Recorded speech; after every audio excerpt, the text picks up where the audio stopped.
പറഞ്ഞു കഴിഞ്ഞാൽ അത് എന്താണ് ഇസ്ലാമോഫോബിയായി, അങ്ങനെ പല പ്രശ്നങ്ങളായി. ഇസ്ലാമോഫോബിയ എന്ന് എൻ്റെ മുകളിൽ ആരോപിക്കുന്നതെന്ന് എനിക്ക് വിഷമമുള്ള കാര്യമൊന്നുമല്ല. ആ കുട്ടിയോടും ആ കുട്ടിയുടെ വീട്ടുകാരോടും ചെയ്യുന്ന വലിയ ദ്രോഹമാണ്. അത് നമ്മളെ ട്രാപ്പിലാക്കാനാണ് സാധ്യത. പല ട്രാപ്പിലാക്കാനുള്ള ഒരുപാട് സാധ്യതകളുണ്ട്. ആ കുട്ടി മുസ്ലിം ആയതുകൊണ്ടാണ് ആ കുട്ടി ഇത്രയും വേദികളിലേക്ക് കൊണ്ടുവരുന്നത്. എന്തായാലും ആ കുട്ടിയാണ് സഫർ ചെയ്യാൻ പോകുന്ന ആൾ. ലോകം എങ്ങനെ പ്രവർത്തിക്കുന്നു എന്നുള്ളതിനെ കുറിച്ച് സയൻസിലൂടെ നമുക്ക് സാമാന്യം നല്ല ധാരണയുണ്ട്. മിക്കപ്പോഴും നമ്മുടെ ഭാവിയെക്കുറിച്ചിട്ടുള്ള വ്യാകുലതകളിലാണ് ഈ വിശ്വാസം റൂട്ട് ചെയ്തേക്കുന്നത്. മതവിശ്വാസം എന്ന് പറയുന്നത് ഏറ്റവും പഴക്കമുള്ള ഒരു അന്ധവിശ്വാസങ്ങളിൽപ്പെട്ടതാണ്. ചില ആളുകൾ മതവിശ്വാസം കൊണ്ട് ജീവിക്കുന്നത്. ലോകത്തെ എല്ലാ മതങ്ങളും വളരെ മോശം ഹിസ്റ്ററി പേറുന്നവയാണ്. ആ അറിവില്ലായ്മയാണ് ഞാൻ അഡ്രസ്സ് ചെയ്യാൻ ശ്രമിക്കുന്നത്. എനിക്കിത് മനസ്സിലാവും. ഞാനൊരു വിശ്വാസിയായിട്ട് തന്നെയാണ് ജീവിക്കുന്നത്. കാരണം എൻ്റെ വീട്ടിലുള്ളവരെല്ലാം വിശ്വാസികളാണ്. ഓർമ്മ 7 വർഷമെങ്കിലും ഈ ഒരു കോൺഫ്ലിക്റ്റിലൂടെ ഞാൻ കടന്നുപോയി. ഈശ്വരൻ എന്നൊരു വ്യക്തിയെക്കുറിച്ച് ഞാൻ ആലോചിക്കുന്നേയില്ല. വളരെ കുറച്ച് ആൾക്കാരേ ഉള്ളൂ എല്ലാം ദൈവത്തിന് കൊടുത്തിട്ട് മണ്ടത്തരം കാണിക്കും. ചിലർ മാത്രമാണ് ഓരോ വിഷയത്തെയും അതിൻ്റെ യഥാർത്ഥ അറിവോടുകൂടി ഉൾക്കൊള്ളുന്നവർ. അത്തരത്തിലൊരാളാണ് ഇന്ന് എന്നോടൊപ്പം ഉള്ളത്.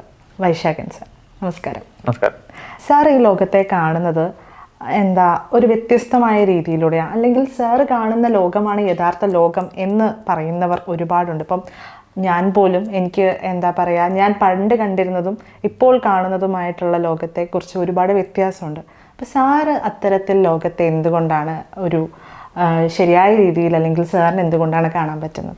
അതിനകത്തൊരു ശരിയായ രീതി തെറ്റായ രീതി എന്നൊന്നും ഞാൻ ആലോചിക്കുന്നില്ല.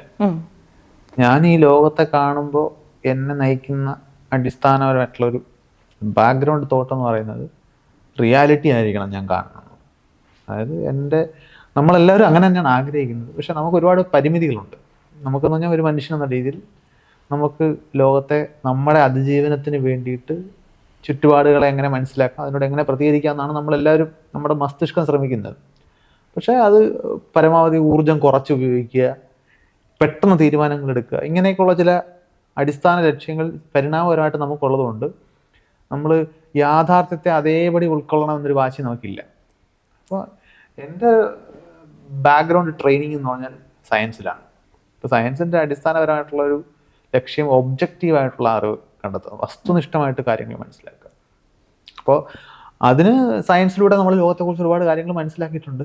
അപ്പോൾ അത് എന്തിനേയും നമുക്ക് ആ രീതിയിൽ മനസ്സിലാക്കാൻ പറ്റും. കുറേ കാര്യങ്ങൾ വസ്തുനിഷ്ഠത അല്ലെങ്കിൽ ഒബ്ജക്റ്റിവിറ്റി എന്ന് പറയുന്ന സംഗതി ബാധകമല്ലാത്ത കാര്യങ്ങളുണ്ട്. ഓരോരുത്തർക്കും ഓരോ രീതിയിൽ ശരിയാകുന്ന കാര്യങ്ങൾ. ഇപ്പോൾ ഒരാളുടെ മസ്തിഷ്കം മാത്രം വിലയിരുത്തേണ്ട കാര്യങ്ങളുണ്ടല്ലോ. ഇപ്പോൾ നമ്മുടെ നല്ല രുചിയുള്ള സംഗതി ഏതാണ്, നല്ല പാട്ട് ഏതാണ്, ഇങ്ങനെയൊക്കെയുള്ള ഒരു മസ്തിഷ്കമാണ്. ഇപ്പോൾ ഞാൻ ഏത് പാട്ടാണ് ആസ്വദിക്കേണ്ടതെന്ന് തീരുമാനിക്കുന്നത് എൻ്റെ മസ്തിഷ്കം മാത്രമാണ്. സബ്ജക്റ്റീവാണ്. അതിനകത്ത് ഒബ്ജക്റ്റീവ് ഒന്നുമില്ല. എല്ലാവർക്കും നല്ലതായിട്ട് തോന്നേണ്ട പാട്ട് അങ്ങനൊരു പാട്ടില്ല. പക്ഷെ ഒബ്ജക്റ്റീവായിട്ടുള്ള കാര്യങ്ങൾ എന്ന് പറഞ്ഞ സംഗതിക്ക് വേറൊരു തന്നെ അസ്തിത്വമുണ്ട്. എല്ലാവരുടെയും മസ്തിഷ്കം എന്ത് വിചാരിച്ചാലും അതിന് അതിൻ്റെതായ ഒരു അസ്തിത്വമുണ്ട്. ഞാൻ സ്ഥിരം ഉപയോഗിക്കുന്ന ഉദാഹരണം ഭൂമിയുടെ ഷേപ്പ്. അത് ഉരുണ്ടിട്ടാണോ പരന്നിട്ടാണോ എന്നുള്ളത് ഓരോരുത്തരുടെയും മസ്തിഷ്കത്തിൻ്റെ തോന്നലിനനുസരിച്ച് തീരുമാനിക്കുന്ന കാര്യമല്ല. ഭൂമിയുടെ ഷേപ്പാവുള്ളത്. അത് നമ്മൾ എങ്ങനെ മനസ്സിലാക്കാം? ഭൂമിയുടെ ഷേപ്പിൻ്റെ പ്രത്യേകത പറഞ്ഞാൽ ഭൂമിയിലെ മുഴുവൻ മനുഷ്യർ ഒരു കാലത്ത് വിചാരിച്ചിരുന്ന ഭൂമി പരന്നിട്ടാണെന്നാണ്. ഒരു വെള്ളത്തിൽ പൊങ്ങിക്കിടക്കുന്ന ഒരു പരന്ന തളികയാണ് ഭൂമി എന്ന് കരുതിയിരുന്ന വലിയ ചരിത്രമുണ്ട് മനുഷ്യർക്ക്. കാരണം നമ്മൾ ചുറ്റും നോക്കി അങ്ങനെയാണ് അത് കാണുന്നത്. കരയിലൂടെ എങ്ങോട്ട് പോയാലും നമ്മൾ വെള്ളത്തിലാണ് അവസാനിക്കുന്നത്. അപ്പം വെള്ളത്തിൽ പൊങ്ങി കിടക്കുന്ന ഒരു ഡിസ്കാണെന്ന് നമുക്ക് തോന്നാം.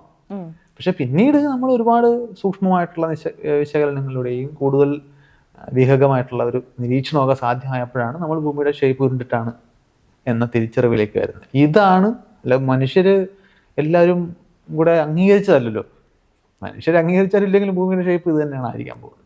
അപ്പം ഞാൻ പറഞ്ഞു വന്നത്, ചോദ്യത്തിൻ്റെ ഉത്തരത്തിലേക്ക് വന്നു കഴിഞ്ഞാൽ, ഇങ്ങനെ ഒരു യാഥാർത്ഥ്യ ബോധത്തോടു കൂടി ലോകത്തെ കാണുക, അതിന് സയൻസിലൂടെ നമ്മളെ മനുഷ്യവംശം ഇത്രയും കാലം കൊണ്ട് നൂറ്റാണ്ടുകൾ കൊണ്ട് ഉണ്ടാക്കിയെടുത്ത അറിവുകളെ അടിസ്ഥാനമാക്കുക, അത് മാത്രമേ ഞാൻ ശ്രമിക്കുന്നുള്ളൂ. അപ്പോൾ അതിൻ്റെ ഫലമായിട്ട് അതൊരു വ്യത്യസ്തമായിട്ടുള്ള രീതിയാണോ എന്നൊന്നും ഞാൻ അവകാശപ്പെടുന്നില്ല. കാരണം ഒരുപാട് പേര് അങ്ങനെ ചെയ്യുന്നുണ്ടാകും. അതിനെക്കുറിച്ച് കൂടുതൽ വോക്കലായിട്ട് സംസാരിക്കുന്ന ഒരാളെന്ന രീതിയിലായിരിക്കും ഒരു പക്ഷേ അങ്ങനെ ഒരു കാര്യം ഇപ്പോൾ ചോദിച്ചു വന്നത്. ഇപ്പോഴത്തെ ഒരു വിഷയത്തെ നമുക്കൊന്ന് എടുത്ത് സംസാരിക്കുകയാണെങ്കിൽ, ഹേബൽ അൻവറിൻ്റെ ഒരു വിഷയം, അത് സാർ ആ 13കാരനെ വിമർശിച്ചു, അല്ലെങ്കിൽ സാറ് എന്തിനാണ് ഒരു ചെറിയ കുട്ടിയെ ഇത്തരത്തിൽ കടന്ന് ആക്രമിക്കുന്നത് എന്നൊക്കെ ചോദിച്ചിട്ടാണ് സോഷ്യൽ മീഡിയയിൽ ഒരുപാട് പോസ്റ്റുകളും കാര്യങ്ങളും ഒക്കെ വരുന്നത്. യഥാർത്ഥത്തിൽ സാർ എന്തായിരുന്നു പറയാൻ ഉദ്ദേശിച്ചിരുന്നത്? ഞാൻ എന്താണ് ഉദ്ദേശിച്ചിരുന്നത് അത് തന്നെയാണ് എന്നത് പറഞ്ഞേക്കുന്നത്. അതിനെക്കുറിച്ച് ആളുകൾ വ്യാഖ്യാനിക്കുന്നത് അവർക്ക് ഇഷ്ടമുള്ള, അവർക്ക് ആക്രമിക്കാൻ എളുപ്പമുള്ള വ്യാഖ്യാനമാണ്. അപ്പോൾ ഒന്ന്, ഈ വിഷയം കുറച്ച് സെൻസിറ്റീവ് ആയിട്ടുള്ളൊരു വിഷയമാണ്. കുറേ കാലമായി ആ വാർത്ത വന്നിട്ട്. ഒരു പയ്യനിങ്ങനെ ഗ്രാവിറ്റേഷണൽ ഫിസിക്സിൽ പ്രബന്ധം അവതരിപ്പിച്ചുവെന്നും ആ പ്രബന്ധത്തിന് ഒരു അമേരിക്കൻ യൂണിവേഴ്സിറ്റിയിൽ നിന്നും 10 ലക്ഷം രൂപയുടെ ഒരു ഗ്രാൻഡ് കിട്ടി എന്നുമായിരുന്നു ആ വാർത്ത. 13 വയസ്സുള്ള, സ്കൂളിൽ പോകാത്ത ഒരു ബാലൻ എന്നായിരുന്നു വാർത്ത. അതൊരു ശരിക്കും ഒരു ഗ്രാൻഡ് ക്ലെയിമാണ്, വലിയ ക്ലെയിമാണ്. അത്തരം ക്ലെയിമുകൾ നമ്മുടെ വാർത്തകളിൽ വരുന്നുണ്ട്. പല ക്ലെയിമുകൾക്കും അധികം ആയുസ് ഉണ്ടാവാറില്ല. ഞാനത് അപ്പോഴേ അവഗണിച്ചതാണ് ആദ്യം. പിന്നീട് പക്ഷെ അതങ്ങനെ കൂടുതൽ ട്രാക്ഷൻ കിട്ടി ആ വിഷയത്തിന്. ഒരുപാട് പേര് എനിക്ക് പേഴ്സണലി ആ ന്യൂസ് അയച്ചു തന്നിട്ട് ഇതിന്റെ യാഥാർത്ഥ്യം എന്താണെന്ന്, കാരണം it's too good to be true. കാണുമ്പോൾ ആർക്കും അങ്ങനെ തോന്നും. അത് ഒരു സിഗ്നിഫിക്കൻ്റ് ആയിട്ടൊരു സംഗതിയാണ്. അപ്പോഴാണ് ഞാൻ ശരിക്കും ഇതിനെക്കുറിച്ചൊന്ന് ഞാൻ ന്യൂസ് ഹെഡ്ലൈൻസിൽ വളരെ സ്കെപ്റ്റിക് ആയിട്ടൊരു ആളാണ്. ഹെഡ്ലൈൻസ് എപ്പോഴും ആളുകളെ, ഇന്നത്തെ അറ്റൻഷൻ എക്കോണമിയുടെ കാലത്ത് തലക്കെട്ടുകളെല്ലാം ഉണ്ടാക്കുന്നത് പരമാവധി ആൾക്കാരെ കണ്ടത് ഓപ്പൺ ചെയ്യിക്കാനാണ്. ഞാനത് തിരിച്ച് ചിന്തിക്കുന്ന ആളാണ്. അങ്ങനെ ഓപ്പൺ ചെയ്യിക്കാൻ ശ്രമിക്കുന്ന തലക്കെട്ട് ഞാൻ വായിക്കാറില്ല. അപ്പോൾ അതുകൊണ്ട് ഞാനത് അവഗണിച്ചിരുന്നത് അതുകൊണ്ടാണ്. തുറന്നു നോക്കിയപ്പോൾ എനിക്ക് അതിനകത്തൊരു മൊത്തത്തിലൊരു അവ്യക്തത. അത് ആ പ്രബന്ധം അവതരിപ്പിച്ചത് എന്താണ്, എന്തിനെ കുറിച്ചാണ് ആ പ്രബന്ധം, ആ പ്രബന്ധത്തിന് ഈ ഗ്രാൻഡ് കൊടുത്തേക്കുന്ന ആരാണ്, ജോർജ് മേസൺ യൂണിവേഴ്സിറ്റിയിലെ. പിന്നെ ഞാൻ അതിനെക്കുറിച്ച് കുറച്ചുകൂടെ ഒക്കെ ഒന്ന് അന്വേഷിച്ചപ്പോൾ അതിനകത്ത് വേറെ കുറച്ച് വാക്കുകൾ, മെർക്കാറ്റസ് സെൻറ്റർ എന്നൊരു വാക്ക് വന്നു, എമർജൻറ്റ് വെഞ്ചേഴ്സ് എന്നൊരു വാക്ക് വന്നു. അതൊക്കെ സെർച്ച് ചെയ്ത് നോക്കിയപ്പോൾ എനിക്ക് അങ്ങനെ ഒരു പ്രത്യേകിച്ച് ഒരു ലീഡൊന്നും കിട്ടിയില്ല. അതായത് ഈ പയ്യൻ്റെ പേരും ഗ്രാവിറ്റേഷണൽ ഫിസിക്സിലെ ഒരു പ്രബന്ധവും അങ്ങനെയുള്ള കീവേഡ്സ് വെച്ചിട്ട് നമ്മൾ സെർച്ച് ചെയ്യുമ്പോൾ അങ്ങനെ ഒരു അങ്ങനെ ഒന്നും അങ്ങോട്ട് ലീഡ് ചെയ്യുന്നില്ല. അപ്പോൾ എനിക്ക് അതിനകത്തൊരു സംശയമുണ്ട്. അപ്പോൾ ഞാൻ ആ കുട്ടിയുടെ വീഡിയോസ് കാണാൻ നോക്കി, ഇൻ്റർവ്യൂവിന് ആ പയ്യൻ കൊടുക്കുന്ന ബൈറ്റ്സ്. ആ പയ്യൻ അപ്പോഴത്തേക്ക് അത് ഒരുപാട് വലിയ സ്കെയിലേക്ക് മാറിക്കഴിഞ്ഞു. അയാൾ ഒരുപാട് കോൺഫറൻസുകളിൽ സംസാരിക്കുന്നു, ഒരുപാട് വിദ്യാർത്ഥികളുടെ സംശയങ്ങൾക്ക് മറുപടി കൊടുക്കുന്നു, ഒരുപാട് യൂട്യൂബ് ചാനലുകൾ ഇൻ്റർവ്യൂ വരുന്നു. അപ്പോഴാണ് ഞാൻ എന്താണ്, എനിക്ക് അതിനകത്തൊരു ക്ലാരിറ്റി കിട്ടാൻ വേണ്ടി ഞാനത് അത് ശ്രദ്ധിച്ച് പലതും. അപ്പോൾ എനിക്ക് മനസ്സിലാകാനുള്ളൊരു കാര്യം, ഞാനൊരു ഫിസിക്സ് അധ്യാപകനാണ്. ഈ കുട്ടി പറയുന്ന കുറേ വാക്കുകൾ, കുറേ ഫാൻസി വേർഡ്സാണ് ആ പയ്യൻ ഉപയോഗിക്കുന്നത്. തമ്മിൽ ഫിസിക്സിൻ്റെ ഭാഷയിൽ നിന്നും സെൻസിബിൾ ആയിട്ടുള്ള വാക്കുകൾ. അപ്പോൾ കണക്ഷൻ ഇല്ലാത്ത കുറേ ചില വാക്കുകൾ ഹൈ അഡ്വാൻസ്ഡ് ഫിസിക്സിൽ വരുന്ന വാക്കുകളാണ്. പക്ഷെ ആ വാക്കുകളുടെ അർത്ഥത്തിലല്ല പുള്ളി ഉപയോഗിക്കുന്നത്. അപ്പോൾ എനിക്ക് മൊത്തത്തിൽ അപ്പോൾ ഞാൻ ആ സംശയത്തെക്കുറിച്ചാണ് ഫേസ്ബുക്കിൽ എഴുതുന്നത്. കാരണം എനിക്ക് ഇത്തരം ആ കുട്ടിയെ മറ്റുള്ളവർ ട്രീറ്റ് ചെയ്യുന്ന രീതിയിൽ എനിക്കൊരു പേടിയുണ്ട്. ആ പേടി വേറൊന്നുമില്ല, അതിനിടയ്ക്ക് അദ്ദേഹത്തെ ഐൻസ്റ്റൈനുമായിട്ടും ന്യൂട്ടനുമായിട്ടൊക്കെ താരതമ്യം കഴിഞ്ഞു.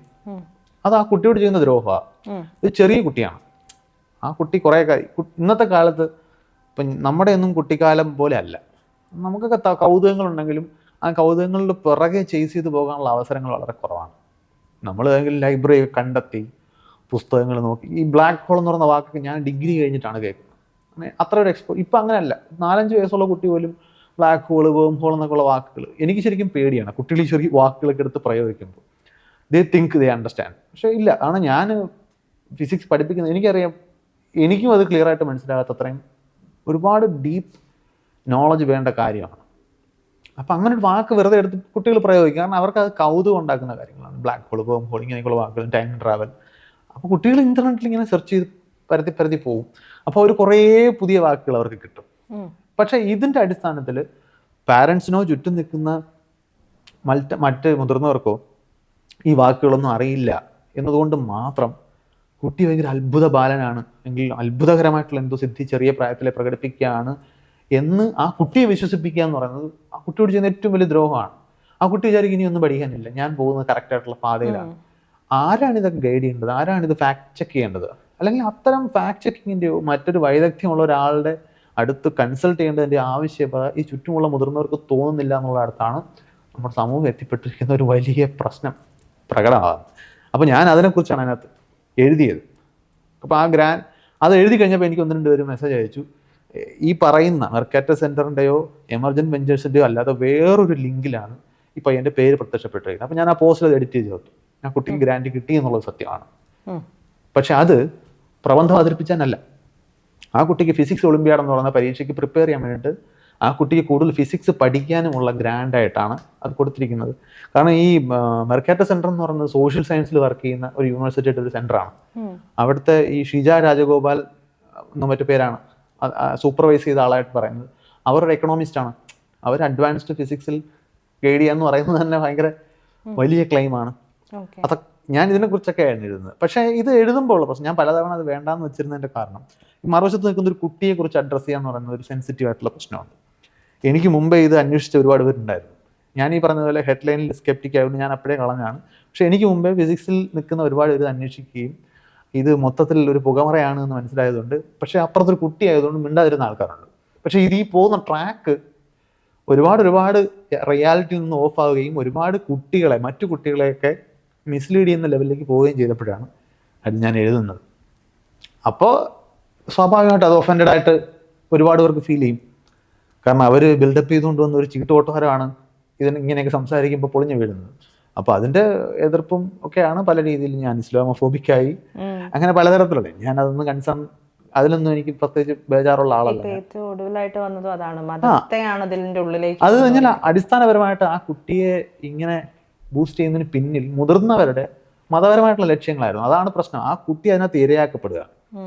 ആ കുട്ടി 5 പേപ്പർ എഴുതി എന്നാ പയ്യൻ പറയുന്നുണ്ട്. ഞാൻ ഈ പറഞ്ഞതുപോലെ ഈ ഗൂഗിൾ സെർച്ചിൽ ഈ പയ്യൻ്റെ പേര് വരാത്തതിൻ്റെ കാരണം, ഞാൻ സെർച്ച് ചെയ്യുന്ന എല്ലാം റിസർച്ച് ആർട്ടിക്കിളും ഗ്രാവിറ്റിയും ഒക്കെ ചേർത്താണ് ഈ പയ്യൻ്റെ പേര് സെർച്ച് ചെയ്യുന്നത്. അല്ല, ഫിസിക്സ് ഒളിമ്പ്യാഡെന്ന് ചേർത്ത് സെർച്ച് ചെയ്താൽ കിട്ടും. കാരണം ഇതിൻ്റെ മൊത്തം ന്യൂസിൻ്റെ പ്രസൻറ്റേഷൻ റോങ് ആണ്. അപ്പോൾ അതുകൊണ്ട് അത് നിങ്ങൾ ഗൂഗിൾ സെർച്ച് ചെയ്താൽ നിങ്ങൾക്ക് സെർച്ച് റിസൾട്ടിൽ അത് വരാനുള്ള സാധ്യതയില്ല. ഫിസിക്സ് ഒളിമ്പ്യാഡിന് പ്രിപ്പയർ ചെയ്യാൻ ഒരു കുട്ടിക്ക് ഗ്രാൻഡ് കിട്ടിയത് വാർത്തയിൽ ഗ്രാവിറ്റേഷണൽ ഫിസിക്സിലെ പ്രബന്ധത്തിന് ഗ്രാൻഡ് കിട്ടി എന്ന് പറഞ്ഞാൽ it's an entirely different story. അത് പക്ഷെ ആർക്കും പറയാൻ പറ്റില്ല. എന്താ പറഞ്ഞു കഴിഞ്ഞാൽ അത് എന്താണ് ഇസ്ലാമോഫോബിയായി, അങ്ങനെ പല പ്രശ്നങ്ങളായി. ഈ ഇസ്ലാമോഫോബിയ എന്ന് എൻ്റെ മുകളിൽ ആരോപിക്കുന്നതെന്ന് എനിക്ക് വിഷമമുള്ള കാര്യമൊന്നുമല്ല. പക്ഷെ അത് ആ കുട്ടിയോട് കാണിക്കുന്ന വലിയ ദ്രോഹമാണ്. ആ കുട്ടിയെ ഡിഫെൻഡ് ചെയ്യാൻ എന്ന പേരിൽ ഈ കുറേ ആൾക്കാർ കാണിച്ചുകൊണ്ടിരിക്കുന്നത് ആ കുട്ടിയോടും ആ കുട്ടിയുടെ വീട്ടുകാരോടും ചെയ്യുന്ന വലിയ ദ്രോഹമാണ്. അത് വേറെ ഒന്നും ചെയ്യാൻ പറ്റില്ല. It's an unfortunate situation. ഇപ്പം ഈ കുട്ടി സ്കൂളിൽ പോയിട്ടില്ല എന്നുള്ളൊരു കാര്യമുണ്ട്. അപ്പം ഇതെന്താണെന്ന് വെച്ചാൽ കുട്ടികളെ നമുക്ക് എന്നാൽ സ്കൂളിൽ വിടാതെ ഉള്ളൊരു പഠന രീതി നമുക്ക് ട്രൈ ചെയ്തൂടെ? അല്ലെങ്കിൽ അത്തരത്തിൽ പഠന രീതി ട്രൈ ചെയ്യുന്നവരും ഉണ്ട്, സ്കൂളിൽ വിടാതെ വീട്ടിലിരുത്തി അത്തരത്തിലുള്ള കാര്യങ്ങൾ. അപ്പം ആ ഒരു പഠന രീതിയൊക്കെ എങ്ങനെയാണെന്ന് നോക്കിക്കഴിഞ്ഞാൽ അത് പ്രാക്ടിക്കലാണോ? ഐ മീൻ, ഞാൻ അങ്ങനെയുള്ള അത്തരം രീതിയാണ്, പ്രത്യേകിച്ച് സ്കൂളുകളിൽ വിടാതെ വീട്ടിലിരുത്തി തന്നെ പഠിപ്പിക്കുക എന്ന് പറയുന്ന രീതികളോട് വളരെ സ്കെപ്റ്റിക്കലായിട്ട് കാണുന്ന ഒരാളാണ്. അത് ചെയ്യുന്നുണ്ടെങ്കിൽ അതിലൂടെ കുട്ടികൾക്ക് ഗുണമുണ്ടാകുന്നുണ്ടെങ്കിൽ നല്ല കാര്യം. ഗുണമുണ്ടാകുന്ന കുട്ടികളുണ്ടാകാം, പക്ഷെ അതൊരു നല്ല മാതൃകയല്ല. കുട്ടി സ്കൂളിൽ പോകുന്നത് അറിവുണ്ടാക്കാൻ മാത്രമല്ല. കുട്ടി സ്കൂളിൽ നിന്ന് വേറെ ഒരുപാട് സോഷ്യൽ സ്കിൽസ് അക്വയർ ചെയ്യുന്നുണ്ട്. മറ്റു കുട്ടികളുമായിട്ട് ഇടപെട്ടും മറ്റു മുതിർന്നവരുമായിട്ട് ഇടപെട്ടും സമൂഹത്തിൽ പൊതുവെ എങ്ങനെ പെരുമാറണം എന്ന് പഠിച്ചും ഒക്കെയാണ് കുട്ടി സ്കൂളിൽ നിന്നും പുറത്തേക്ക് വരുന്നത്. അപ്പോൾ അതെല്ലാം കട്ട് ചെയ്തിട്ട് കുട്ടി ഇന്നത് സാധ്യമാകുന്നത് കാരണം റിസോഴ്സസ് നമുക്ക് നമ്മുടെ വിരൽത്തുമ്പിൽ കിട്ടും എന്നുള്ളത് കൂടിയാണ്. അത് നമ്മളെ ട്രാപ്പിലാക്കാനാണ് സാധ്യത. പല ട്രാപ്പിലാക്കാനുള്ള ഒരുപാട് സാധ്യതകളുണ്ട്. അല്ലെങ്കിൽ ഇത് ചെയ്യുന്ന ആളുകൾ അത്രയധികം ഡെലിബറേറ്റ് എഫർട്ട് ഇട്ട് ആ കുട്ടി സൊസൈറ്റിയിൽ ബ്ലെൻഡായിട്ടാണ് വളരുന്നതെന്ന് ഉറപ്പിക്കാനൊക്കെ ശ്രമിച്ചു കഴിഞ്ഞാൽ ഈ പ്രശ്നങ്ങളൊക്കെ പരിഹരിക്കപ്പെടാം. പക്ഷെ അതൊരു പ്രതീക്ഷ മാത്രമാണ്, അത് നടക്കണം എന്നില്ല. പിന്നെ ഈ ഫോർമൽ എഡ്യൂക്കേഷൻ എന്ന് പറയുന്നത് അതിനൊരു, നമ്മളിൽ ഭൂരിഭാഗം ആളുകൾക്കും ഫോർമൽ എഡ്യൂക്കേഷൻ കഴിഞ്ഞിറങ്ങുമ്പോൾ എഡ്യൂക്കേഷൻ്റെ ഗുണങ്ങൾ കിട്ടിയിട്ടുണ്ടോ എന്നൊക്കെ വേണമെങ്കിൽ നമുക്ക് സംശയിക്കാം. ഉദാഹരണത്തിന് ഫിസിക്സിൽ പോസ്റ്റ് ഗ്രാജുവേറ്റ് കഴിഞ്ഞ ഒരാൾക്ക് ഫിസിക്സ് എത്രത്തോളം അറിയാം എന്നൊക്കെ ചോദിച്ചാൽ പല ആളുകളെ സംബന്ധിച്ചിടത്തോളം വളരെ ആശങ്കപ്പെടുത്തുന്ന ഉത്തരങ്ങളായിരിക്കും. പക്ഷേ നമ്മൾ സ്വയം അറിയാതെ ഒരുപാട് കാര്യങ്ങൾ അതിനെ അക്വയർ ചെയ്യുന്നുണ്ടാവും.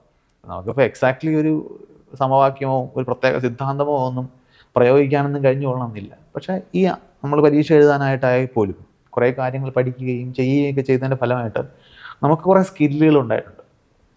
ഇപ്പോൾ ഗണിതപരമായിട്ടുള്ള സ്കില്ല്, അനലിറ്റിക്കൽ സ്കില്ല്, സംഖ്യകളും ക്വാണ്ടിറ്റീസും കൈകാര്യം ചെയ്യാനുള്ള സ്കില്ല്, പലതും ഒരു സോഫ്റ്റ് സ്കില്ലായിട്ടോ നമ്മുടെ പ്രവൃത്തിയിൽ ഇൻഡയറക്റ്റായിട്ട് റിഫ്ലക്ട് ചെയ്യുന്ന സ്കില്ലായിട്ടോ ഒക്കെ ആയിരിക്കും ഇരിക്കുക. അത് മാർക്കിൻ്റെ രൂപത്തിലോ അല്ലെങ്കിൽ നിങ്ങൾക്ക് വേറൊരിടത്ത് എഴുതി പിടിപ്പിക്കാൻ കഴിയുന്ന രീതിയിലൊന്നും ചിലപ്പോൾ ടെസ്റ്റ് ചെയ്യാൻ കഴിഞ്ഞോളണം എന്നില്ല. അപ്പോൾ ഇതെല്ലാം എഡ്യൂക്കേഷൻ്റെ ഭാഗമാണ്. പിന്നെ ഈ ഫോർമൽ എഡ്യൂക്കേഷൻ്റെ ഒരു ട്രാക്ക് ഉണ്ട്. നമ്മൾ ശ്രദ്ധിച്ചു കഴിഞ്ഞാൽ നമ്മൾ 1ാം ക്ലാസ് 2ാം ക്ലാസ് 3ാം ക്ലാസ് എന്ന് പറയുമ്പോൾ പടിപടിയായിട്ടാണ് കാര്യങ്ങൾ പഠിക്കുന്നത്. അതിനൊരു ലോജിക്കുണ്ട്. ഇതൊന്നും കേരളത്തിൽ മാത്രമുള്ളതല്ല, ലോകമെമ്പാടും ഫോർമൽ എഡ്യൂക്കേഷൻ ഒരു സ്ട്രക്ചറുണ്ട്. എല്ലായിടത്തും പ്രൈമറിയും അപ്പർ പ്രൈമറിയും സെക്കൻഡറിയും അങ്ങനെയാണല്ലോ മാറുന്നത്. നമ്മൾ എവിടെ വെച്ച് പ്രൈമറി സെക്കൻഡറി നമ്മളുടെ ഡിവിഷൻ മാറുന്നു എന്നൊക്കെ ഉള്ളത് ചെറിയ വ്യത്യാസങ്ങളാണ്. ഇപ്പോൾ കുട്ടി എന്തായാലും സംഖ്യകൾ കൗണ്ട് ചെയ്യാൻ ആദ്യം പഠിച്ചിട്ട് ശേഷമേ ഉള്ളൂ അഡീഷനും സബ്ട്രാക്ഷനും ഉള്ള ഓപ്പറേഷൻസ് പഠിക്കുന്നത്. അത് കഴിഞ്ഞിട്ടായിരിക്കും മൾട്ടിപ്ലിക്കേഷനും ഡിവിഷനും പഠിക്കുന്നത്. പിന്നെ സ്ക്വയർ റൂട്ട് എടുക്കാനും പവർ എടുക്കാനും ഒക്കെ പഠിക്കും. പിന്നെ മറ്റേ ആൽജിബ്രായിക് ഇക്വേഷൻസ്, എക്സിൻ്റെ വാല്യൂ കണ്ടുപിടിക്കുക. നമുക്ക് ചിലപ്പോൾ അതിൻ്റെ പർപ്പസ് ഒന്നും അറിഞ്ഞൊന്നുമില്ല കുട്ടി പഠിക്കുമ്പോൾ, പക്ഷെ അതൊക്കെ ഒരു ബ്രെയിൻ ട്രെയിനിങ് ആണ്. അതിൻ്റെ മുകളിലായിരിക്കും ഫങ്ഷൻസും ഇൻ്റഗ്രേഷനും കാൽക്കുലസ് പോലുള്ള ആ ഏരിയകളൊക്കെ ഇൻട്രൊഡ്യൂസ് ചെയ്യുന്നത്. ഇതൊരു ഘട്ടം ഘട്ടമായിട്ട് മാത്രമേ പഠിപ്പിക്കാൻ പറ്റൂ. Modern physics generally, natural sciences generally advanced മാത്തമാറ്റിക്സിനെ വല്ലാതെ ഡിപ്പെൻഡ് ചെയ്യുന്നുണ്ട്. ഈ അഡ്വാൻസ്ഡ് മാത്തമാറ്റിക്സ് 1ാം ക്ലാസ്സിൽ പഠിപ്പിക്കാൻ പറ്റില്ല. 1ാം ക്ലാസ് 2ാം ക്ലാസ് എന്നിങ്ങനെ പല പല സ്റ്റെപ്പായിട്ട് പഠിച്ചത് അതിന് മുകളിലാണ്. പിന്നെ മുകളിലേക്ക് വരുമ്പോഴത്തേക്കും കാൽക്കുലേഷന് മുകളിൽ എൻ ഡയമെൻഷണൽ ജിയോമെട്രി എന്നും റീമാനും ജിയോമെട്രി എന്നും മറ്റു തരത്തിലുള്ള ടെൻസേഴ്സ് എന്നൊക്കെ പറയാം. ഞാൻ ഫിസിക്സുകാരനായതുകൊണ്ടാണ് ഞാൻ ഇത്ര വാക്കുകൾ ഉപയോഗിക്കുന്നത്. അങ്ങനെയൊക്കെയുള്ള ഒരുപാട് കോൺസെപ്റ്റുകൾ ഹയർ മാത്തമാറ്റിക്സിൽ ഉപയോഗിക്കും. ഈ മാത്തമാറ്റിക്സ് എന്ന് പറയുന്നത്, ഞാനൊരു ഉദാഹരണം, ഇപ്പോൾ സ്റ്റീവൻ വെയിൻബെർഗ് എന്ന് പറയുന്നൊരു ഫിസിസിസ്റ്റ്, അദ്ദേഹം പാർട്ടിക്കിൾ ഫിസിക്സിൽ വർക്ക് ചെയ്തുകൊണ്ടിരുന്ന ആളാണ്. അദ്ദേഹം പിന്നീട് കുറേ കാലം കഴിഞ്ഞപ്പോഴത്തേക്ക് അതിൽ നിന്ന് കോസ്മോളജിയിലേക്ക് റിസർച്ച് ഷിഫ്റ്റ് ചെയ്തു. അപ്പോൾ ആരോ ഒരാൾ അദ്ദേഹത്തിന് ചോദിച്ചു എന്താണ് ഫീൽഡ് മാറാനുള്ള കാരണം എന്ന് ചോദിച്ചപ്പോൾ അദ്ദേഹം പറഞ്ഞ ഉത്തരം പാർട്ടിക്കിൾ ഫിസിക്സിലെ മാത്തമാറ്റിക്സ് ഭയങ്കര ടഫാണെന്ന്. നോബൽ പ്രൈസ് കിട്ടിയൊരു ഫിസിസിസ്റ്റ് പറയുകയാണ് മാത്തമാറ്റിക്സ് അവിടെ ടഫ് ആയതുകൊണ്ട് അദ്ദേഹം വേറെ ഏരിയയിലേക്ക്. മാത്തമാറ്റിക്സിനെ അങ്ങനെയാണ് കാണുന്നത്, അല്ല ഇത് ആർക്കും അങ്ങനെ ഒരു സോഫ്റ്റായിട്ട് ചീള് പോലെ കൈകാര്യം ചെയ്യുന്നവരല്ല. അല്ല അതിനല്ല അവന് ഗ്രാൻഡ് എന്ന് കിട്ടിയിരിക്കുന്നത്. അവൻ എഴുതി എന്ന് പറയുന്ന ഒരു പേപ്പർ എങ്ങനെയോ എനിക്ക് കിട്ടിയതാണ്. അവൻ്റെ പേരിൽ തന്നെയാണ് അതുള്ളത്, ഏബൽ അൻവർ ഇൻഡിപെൻഡന്റ് റിസർച്ചർ എന്നൊക്കെ പറഞ്ഞ് വെച്ചിട്ടുണ്ട്. ഞാൻ കുറേ ഇക്വേഷൻസ് ഉണ്ട്, ഇവൻ അത് നോക്കി എഴുതുമ്പം ചുറ്റുമുള്ളവരങ്ങ് അന്തം വിടുകയാണ്. എന്ത് വലിയ ഇക്വേഷൻസ് ആണ് അവൻ എഴുതുന്നത് എന്ന് തോന്നും. അവനത് ChatGPT എഴുതിയ ഇക്വേഷൻസ് നോക്കി എഴുതാണ്. ആ ഇക്വേഷൻസ് ഒക്കെ റോങ് ആണ്. ആ ഇക്വേഷൻ അറിയാവുന്ന ആളിന് നോക്കിയാൽ അറിയാമല്ലോ ഇങ്ങനൊരു ഇക്വേഷൻ വരില്ല, പക്ഷെ അത് വേറെ ആളുകൾക്ക് ഇങ്ങനെ പറഞ്ഞു മനസ്സിലായിക്കോട്ടെ. ഇപ്പം പക്ഷെ ഞാൻ ഇന്നിപ്പം മീഡിയ വണ്ണിൽ വേറെയും കൂടി ഒരു വാർത്തയുണ്ട്, ആരോ ഇങ്ങനെ എന്താ ആ കുട്ടി ഒരു മുസ്ലിം ആയതുകൊണ്ട് എന്നുള്ള രീതിയിൽ എന്നൊക്കെ പറഞ്ഞിട്ടുള്ള. ശരിക്കും തിരിച്ചാണ്. ആ കുട്ടി മുസ്ലിം ആയതുകൊണ്ടാണ് ആ കുട്ടിയെ ഇത്രയും വേദികളിലേക്ക് കൊണ്ടുവരുന്നത്. എന്തായാലും ആ കുട്ടിയാണ് സഫർ ചെയ്യാൻ പോകുന്ന ആള്. ഇപ്പം ഈ സ്കൂളിലെ ഒരു പഠനവുമായി ബന്ധപ്പെട്ടപ്പോൾ പറയുകയാണെങ്കിൽ, ഇപ്പം സാറ് പഠിച്ച രീതിയിൽ ഇപ്പം പോവുകയാണെങ്കിൽ, അതേപോലെ തന്നെ സാറിൻ്റെ കൂടെ പഠിച്ച മറ്റുള്ളവരെയും കൂടി നോക്കുകയാണെങ്കിൽ, നമ്മളിത് സ്കൂൾ മുതലേ പഠിക്കുന്നത് അല്ലെങ്കിൽ നമ്മളെ പഠിപ്പിക്കുന്നതിലുള്ള എന്തെങ്കിലും വ്യത്യാസം കൊണ്ടായിരിക്കും നമ്മൾ ഈ രീതിയിൽ ചിന്തിച്ച് അല്ലെങ്കിൽ മറ്റൊരു രീതിയിൽ ലോകത്തെ കാണാനുള്ള, അല്ലെങ്കിൽ സയൻറ്റിഫിക് ആയിട്ടുള്ള കാര്യങ്ങൾ കൂടെ കാണാൻ നമ്മൾക്ക് ഒരു പ്രചോദനം തരുന്നത് ഈ സ്കൂളിലുള്ള ഒരു പഠനം പോലെയായിരിക്കും? അതൊക്കെ തീർച്ചയായിട്ടും കോൺട്രിബ്യൂട്ട് ചെയ്യുന്ന ഫാക്ടേഴ്സ് ആണ്. പക്ഷെ എക്സാക്ട്ലി ഒരു പ്രത്യേക കാര്യം ചൂണ്ടിക്കാണിക്കാൻ പറ്റുമെന്ന് എനിക്കറിയില്ല. ഞാൻ എൻ്റെ സ്കൂളിൽ പഠിക്കുന്ന സമയത്ത് അതൊരു അസാധാരണമായിട്ടുള്ള സ്കൂളോ ഒന്നുമല്ല, നാട്ടും പുറത്തെ ഒരു സാധാരണ ഗവൺമെൻറ് എയ്ഡഡ് സ്കൂളിലാണ് ഞാൻ പഠിച്ചത്. അപ്പോൾ എൻ്റെ കൂടെ പഠിച്ചവരും ഞാനും തമ്മിൽ വ്യത്യാസം ഉണ്ടായിരുന്നു എന്ന് എൻ്റെ ടീച്ചേഴ്സിനോട് ചോദിക്കണം, ഞാൻ ചോദിച്ചിട്ടില്ല. എന്നെ സംബന്ധിച്ചിടത്തോളം കുറച്ച് എക്സ്പോഷർ അല്ലാതെ ഉണ്ടായിരുന്നു. ഞാൻ മറ്റ് സയൻസുമായിട്ട് ബന്ധപ്പെട്ടുള്ള മറ്റ് പുസ്തകങ്ങളും അങ്ങനത്തെ എന്തെങ്കിലും എക്സിബിഷൻസോ ഒക്കെ ഉണ്ടെങ്കിൽ ഞാൻ പോയി കാണുമായിരുന്നു. അപ്പോൾ താല്പര്യം തോന്നുന്ന കാര്യങ്ങളിൽ ഞാൻ കുറച്ചുകൂടെ സമയം ചെലവഴിക്കുമായിരുന്നു. അത് മാത്രമേ ഉള്ളൂ എനിക്ക് ഡ്രൈവിംഗ് ഫോഴ്സായിട്ട് ഫീൽ ചെയ്തിട്ടുള്ളൂ. പിന്നെ കുറേ പേര് നല്ല ടീച്ചേഴ്സിനെയും കിട്ടിയിട്ടുണ്ട്. നല്ല ടീച്ചേഴ്സ് മാത്രമല്ല എന്നെ പഠിപ്പിച്ചിട്ടുള്ളത്, മോശം ടീച്ചേഴ്സും ശരാശരി ടീച്ചേഴ്സും ഒക്കെ പഠിച്ചിട്ടുണ്ട്, എല്ലാവരെയും പോലെ തന്നെ. പക്ഷെ കുറേ നല്ല ടീച്ചേഴ്സ് തന്നെ ഇൻഫ്ലുവൻസ് ചെയ്തിട്ടുണ്ട്. അത് അവർക്കറിയില്ലായിരിക്കും അവരാണ് ഇൻഫ്ലുവൻസ് ചെയ്തിട്ടുണ്ട്. പക്ഷെ ചില ആളുകൾ, പ്രത്യേകിച്ച് പഠിപ്പിക്കുന്ന വിഷയത്തെ ഇഷ്ടപ്പെട്ട് പഠിപ്പിക്കുന്ന ടീച്ചേഴ്സ്, ചില ആളുകൾ കുട്ടികളെ ഇഷ്ടപ്പെട്ട് പഠിപ്പിക്കുന്നവരുണ്ട്, ഇത് ആരോടും ഇഷ്ടമില്ലാതെ പഠിപ്പിക്കുന്നവരുണ്ട്. ഈ കുട്ടികളെ ഇഷ്ടപ്പെട്ട് പഠിപ്പിക്കുന്ന ടീച്ചേഴ്സിനോട് നമുക്കൊരു ഇഷ്ടമൊക്കെ തോന്നും, പക്ഷെ അവർ പഠിപ്പിക്കുന്ന സബ്ജക്റ്റിനോട് നമുക്ക് ആ ഇഷ്ടം വരണമെന്നില്ല. പക്ഷെ എന്നെ സംബന്ധിച്ചിടത്തോളം, ഞാൻ കണ്ടിടത്തോളം ആ പഠിപ്പിക്കുന്ന വിഷയത്തെ ഇഷ്ടപ്പെടുന്ന കുറച്ച് ടീച്ചേഴ്സ് എന്നെ പഠിപ്പിച്ചിട്ടുണ്ട്. അപ്പോൾ ആ വിഷയം ഇഷ്ടപ്പെടാൻ പറ്റിയൊരു വിഷയമാണ് എന്നൊരു ഇമ്പ്രഷൻ എനിക്ക് ഉണ്ടാക്കിയിട്ടുണ്ടാവും. അങ്ങനെ ഞാനിപ്പോൾ ബാക്കിലോട്ട് ആലോചിക്കുമ്പോൾ തോന്നുന്നു അന്ന് എനിക്കൊന്നും തിരിച്ചറിയാൻ പറ്റില്ല. അപ്പോൾ അതുകൊണ്ട് തന്നെ ഞാൻ ഇപ്പോൾ +2 കഴിയുമ്പോൾ ഞാൻ മെഡിക്കൽ എഞ്ചിനീയറിംഗ് എൻട്രൻസ് എഴുതണ്ടെന്നാണ് തീരുമാനിക്കുന്നത്. അങ്ങനെ ഫിസിക്സ് പഠിക്കാൻ തീരുമാനിച്ചു. അതുകൊണ്ട് എഞ്ചിനീയറിംഗിലേക്ക് പോകുന്നില്ല. അന്ന് എനിക്ക് എഞ്ചിനീയറിംഗ് മെഡിസിൻ എന്താണെന്ന് അറിഞ്ഞിട്ട് പോലുമല്ല തീരുമാനിക്കുന്നത്. പക്ഷേ ഫിസിക്സ് പഠിക്കാൻ അതേപടി പഠിക്കാൻ പറ്റില്ല എന്നുള്ളതുകൊണ്ടാണ് ഞാൻ അങ്ങോട്ട് പോകുന്നത്. ഫിസിക്സിനോട് എനിക്കൊരു താല്പര്യമുണ്ട്, അല്ലെങ്കിൽ ജനറലി സയൻസിനോടൊരു താല്പര്യമുണ്ട്. ആ താല്പര്യം തന്നെയാണ് എന്നെ ഇപ്പോഴും ഡ്രൈവ് ചെയ്യുന്നത്. പക്ഷെ ഇപ്പോൾ എനിക്ക് ഫിസിക്സിനോട് മാത്രമല്ല താല്പര്യം. ഞാൻ ഇന്ന് മറ്റ് വിഷയങ്ങളെയും ഫിസിക്സിനെയും തമ്മിൽ താരതമ്യം ചെയ്യുമ്പോൾ എല്ലാ വിഷയങ്ങൾക്കും അതിൻ്റേതായ ചില രസങ്ങൾ ഞാൻ കാണും. അപ്പോൾ അതുകൊണ്ടാണ് ഞാൻ പൊതുവിൽ എഡ്യൂക്കേഷനെ കുറിച്ച് സംസാരിക്കുന്നത്, ഫിസിക്സിനെ കുറിച്ച് മാത്രമല്ല. ഞാൻ ഫിസിക്സ് പഠിച്ച ആളാണ്, ഫിസിക്സ് പഠിപ്പിക്കുന്ന ആളാണ്. പക്ഷേ തുടക്കത്തിൽ എനിക്കുണ്ടായിരുന്ന മോട്ടിവേഷൻ ആ സബ്ജക്റ്റിൽ മാത്രമായിരുന്നുണ്ടെങ്കിൽ ഇപ്പോൾ എനിക്ക് അങ്ങനെയല്ല. ഞാൻ നേരത്തെ പറഞ്ഞതുപോലെ ലോകം ഫിസിക്സോ കെമിസ്ട്രിയോ മാത്രമല്ല, എല്ലാ വിഷയങ്ങളും ഈ ലോകത്തെക്കുറിച്ചിട്ടുള്ള അറിവാണ്, സോഷ്യൽ സയൻസ് ഉൾപ്പെടെ. അപ്പോൾ അതിനെ ആ രീതിയിൽ കാണാൻ ശ്രമിക്കുക എന്നുള്ളതാണ് ഞാൻ ഇപ്പം ചെയ്യുന്നത്. അത് എന്തൊക്കെ ഫാക്ടേഴ്സ് കോൺട്രിബ്യൂട്ട് ചെയ്തിട്ടുണ്ടെന്ന് ഇപ്പം പറയാൻ പറ്റില്ല. പക്ഷേ തീർച്ചയായിട്ടും വിഷയങ്ങളിൽ അറിവുള്ള ആളുകൾ, പല പല വിഷയങ്ങളിൽ അറിവുള്ള ആളുകൾ അവരവരുടെ വിഷയത്തെക്കുറിച്ച് സംസാരിക്കുന്നതും അതവരെങ്ങനെ പ്രയോഗിച്ചു എന്ന് മനസ്സിലാക്കുന്നതും ഒക്കെ വളരെ സ്ട്രോങ് ആയിട്ട് എനിക്ക് കോൺട്രിബ്യൂഷൻ തന്നിട്ടുള്ള കാര്യങ്ങളാണ്. ഇപ്പം നമ്മുടെ സ്കൂളുകളിൽ ഇത്തരത്തിൽ പഠനവുമായി ബന്ധപ്പെട്ടിട്ട് എന്തെങ്കിലും കൂടുതലായിട്ട് ഇംപ്ലിമെൻറ്റ് ചെയ്യാൻ ഒക്കെ തോന്നുന്നുണ്ടോ? അല്ലെങ്കിൽ ഈ രീതിയിൽ പോവുകയാണെങ്കിൽ ശരിയായി തോന്നുന്നില്ല എന്നോ അങ്ങനെ എന്തെങ്കിലും ചിന്തയുണ്ടോ? അങ്ങനെ ഒരു തോന്നൽ എനിക്കില്ല. കാരണം നമ്മുടെ സ്കൂൾ എഡ്യൂക്കേഷൻ്റെ പോളിസി, കേരളത്തിലെ സ്കൂൾ എഡ്യൂക്കേഷൻ എങ്ങനെയാണ് അതിൻ്റെ പോളിസി എന്ന് എനിക്കറിയാം, ഞാനതിനകത്ത് കണ്ടിട്ടുണ്ട്. പോളിസി വളരെ നല്ലതാണ്. പക്ഷേ സ്കൂൾ എഡ്യൂക്കേഷൻ പോളിസിയോടൊപ്പം എത്തുന്നില്ല. എഡ്യൂക്കേഷൻ്റെ ഔട്ട്പുട്ട് അതിന് പല ഘടകങ്ങളുണ്ടാകും. കാരണം എഡ്യൂക്കേഷൻ എന്തിനാണ് എന്നുള്ളതിനെക്കുറിച്ച് നാട്ടുകാർക്കൊരു ധാരണയുണ്ട്, പാരൻസിനൊരു ധാരണയുണ്ട്, ടീച്ചേഴ്സിനൊരു ധാരണയുണ്ട്. ഈ ധാരണകളൊന്നും എഡ്യൂക്കേഷനിൽ എക്സ്പെർട്ടീസ് ഉള്ള ആളുകളുടെ ധാരണയായിട്ട് അലൈൻ ചെയ്ത് പോകുന്ന കാര്യങ്ങളല്ല.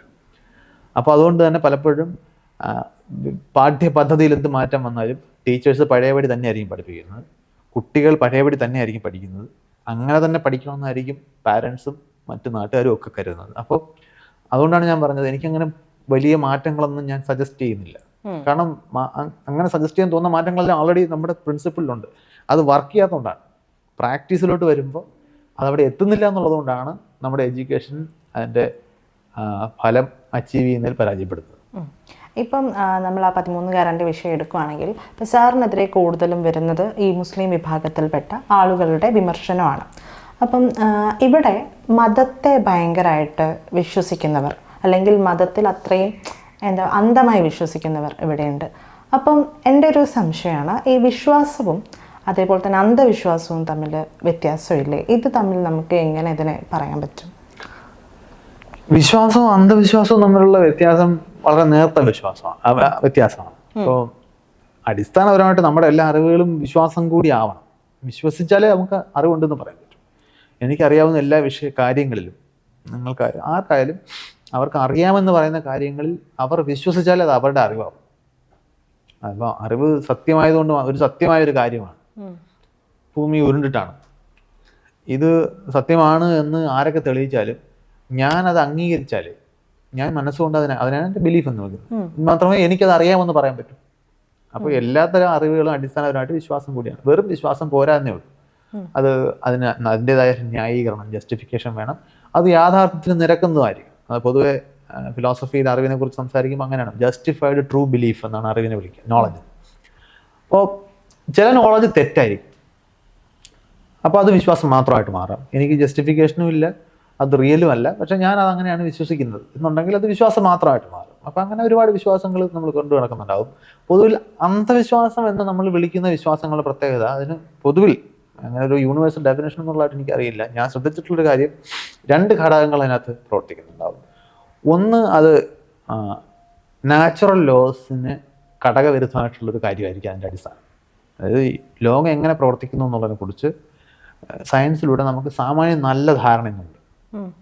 അതിന് ഘടകവിരുദ്ധമായിട്ടാണ് ഇപ്പോൾ law of conservation of energy, ഇതൊക്കെ നമ്മൾ ബേസിക് ലോസ് ഓഫ് നേച്ചർ എന്ന് പറയുന്ന നിയമങ്ങളാണ്. അതിന് ഘടകവിരുദ്ധമായിട്ടൊരു കാര്യം നിങ്ങൾ ക്ലെയിം ചെയ്യുന്നു, അതിൻ്റെ അടിസ്ഥാനത്തിലാണ് നിങ്ങളൊരു വിശ്വാസം കൊണ്ടു നടക്കുന്നതെന്നുണ്ടെങ്കിൽ അതൊരു അന്ധവിശ്വാസമാണ്.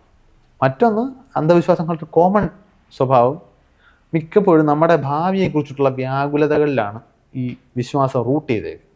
നമുക്ക് ഭാവി അറിയണം, നല്ലത് വരുമോ എന്നറിയണം, മോശം വന്നാൽ അതെങ്ങനെ ഒഴിവാക്കാമെന്നറിയണം. മിക്കവാറും അന്ധവിശ്വാസങ്ങൾ ഈ ഒരു മേഖലയിലാണ്. ഇത് രണ്ടും അല്ലാത്ത നമുക്ക് തെറ്റായ വിശ്വാസങ്ങൾ നമ്മൾ ഒരുപാട് കൊണ്ടു നടക്കുന്നുണ്ടാകും. ഉദാഹരണത്തിന് ഞാൻ സ്ഥിരം ഉപയോഗിക്കുന്ന ഒരു ഉദാഹരണം, ഒരു വലിയ വണ്ണമൊന്നുമില്ലാത്ത ഒരാളിന് എക്സസൈസിൻ്റെ ആവശ്യമില്ല എന്നിപ്പോൾ ഞാൻ വിശ്വസിക്കുകയാണെന്ന് വെച്ചോളൂ. കാരണം എനിക്കങ്ങനെ വലിയ വണ്ണമൊന്നുമില്ലല്ലോ, പിന്നെ ഞാൻ എക്സസൈസിൻ്റെ ആവശ്യമില്ലല്ലോ, ഇതൊരു വിശ്വാസമാണ്. പക്ഷേ ഇത് സയൻറ്റിഫിക്കലി തെറ്റാണ്.